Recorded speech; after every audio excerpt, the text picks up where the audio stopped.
Grant McComey here, and welcome to another edition of Travel Oregon's Grant's Getaways.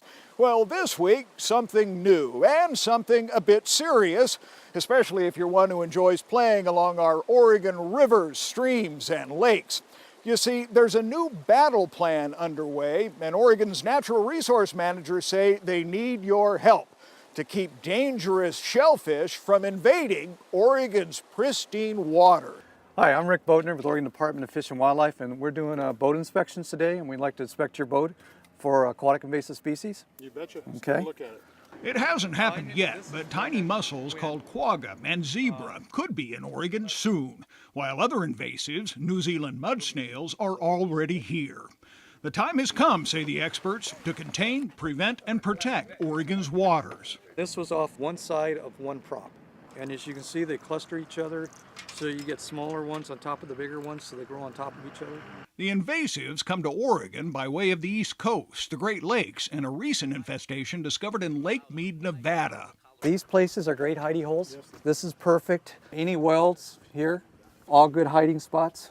Oregon Fish and Wildlife's Rick Boatner says the invasives have cost hundreds of millions of dollars to states in the Great Lakes area. The zebra mussel invasions have collapsed fisheries, taken over beaches, and clogged miles of pipelines. It's the last thing we ever want to see in Oregon. Boatner leads 5 teams of 2 inspectors each who will fan out across Oregon this spring. They'll be looking for the mussels and the snails that hitchhike on boats, motors, or anywhere on a marine surface. In fact, this PVC pipe came from Lake Mead after just 4 months in the water. Boatner adds it gets even worse. Half of them are males, females, so you got half of them producing 1 million eggs at a time. Each mussel filters a liter of water a day, and that removes nutrition from the water that in turn starves other fish that live in the area too. It's not just boats, but the boots that anglers wear, especially if you fish across the country in different rivers and streams. The cure? Scrub after you get out of the water, before you get to a water body. If you're going to fish more than one water body in a day, this little thing, they'll take 90% of the problem. So how big is the risk of aquatic invasives coming to Oregon?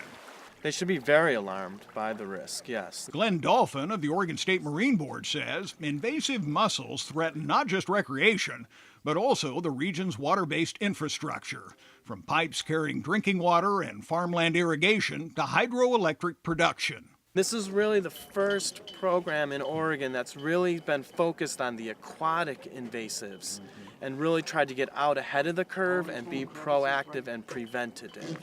This is really a really aggressive first step that the state is taking on the aquatic invaders themselves. We finally have gotten to a point where we're going to start addressing this environment. But the fact is, Oregon recently dodged a very dangerous bullet.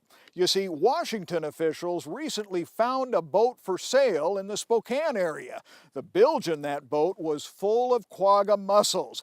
It had been transported there from Lake Mead, Nevada. Fortunately, law enforcement discovered that the boat never touched down in Oregon waters. And experts say if it had, outdoor recreation on the water would change forever. The new inspection program is paid through a $5 permit for both motorized and non-motorized boats. Motorized boat owners will see the increase in their boat registration. But if you paddle a canoe or a kayak or row down a whitewater river in a watercraft that's 10 feet or longer, you'll need to spend $5 for the new aquatic invasives permit for each boat that goes on the water. But really we're asking people to kind of look past the $5 bill that you have to pay and look to where the money's going and what we want to do with that money. This money doesn't get lost in the general fund. It's dedicated money that goes back into a direct benefit to the boaters that pay into it. Back at the boat inspection, this boat owner agrees the money is well spent, especially when he hears of the risk to his boat. But what gets your attention about all that you've heard Rick say here? The cost. The cost of what could happen if you hadn't brought this to my attention and I happened to pull out of a lake and didn't find out about it, what's going to happen? And it could get costly. They get real costly, well, real quickly. And what it can do to our water systems up here. That's pretty serious. Recreation managers hope new signs will help boaters recognize the problem too. Warnings have been posted at lakes and rivers across Oregon and ask owners to inspect their watercrafts thoroughly and drain and clean them too. The battle lines are drawn. Now's the time to go to war and make certain these invasives don't land in Oregon waterways. The simplest means and cheapest means to deal with them right now, because once they establish, then we're going to deal with containment and issues with water supply, electric supply, and we're going to be spending millions and billions of dollars just to keep what we take for granted today, our fresh water, electricity at a cheap rate. Everything will change.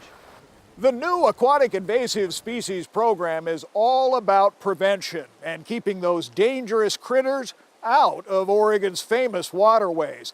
And that's where you, the boating public or the fishermen, that's where you come in. And you can find more information about the correct watercraft cleaning techniques, as well as where you can purchase those $5 Aquatic Invasive Species permits on both the Oregon State Marine Board website and the Oregon Department of Fish and Wildlife website. We've provided those links on the Travel Oregon website. So until next week, get out here and explore Oregon's waterways and let Travel Oregon be your guide. For Travel Oregon, I'm Grant McComey.